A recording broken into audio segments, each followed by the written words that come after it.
Hello guys, andito na yung aming bagito guys. Oh. Naghuhugas siya guys. Yan.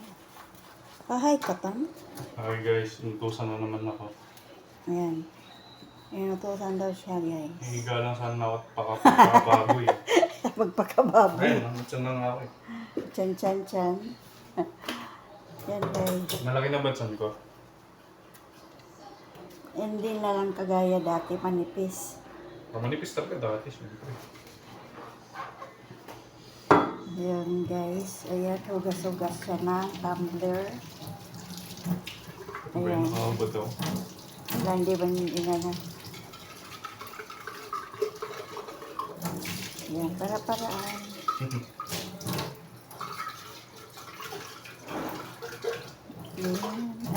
Ayan. Magluto na ka ba yan na? Burger steak. Beef Ay, steak. beef steak. Nagutom sa Jollibee. Paglabas natin ng Jollibee tayo. Ha?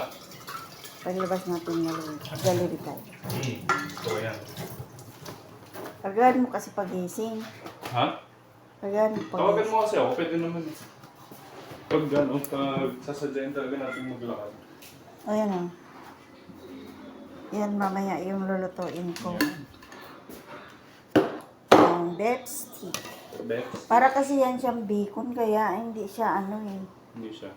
Yung hindi mo maiprito-prito ba? Ang dami niyan. Abutin ka ng ilang araw. Prito. Iprito ba para maging crispy? Bakit makapal? Hindi, manipis nga. Tapos ang haba. Tapos ang dami. Kaya hindi pwedeng isa-isahin. Kailan ka pa makatapos? Ayan mga guys. Ayan, nawala na siya guys. Okay na guys. Thank you.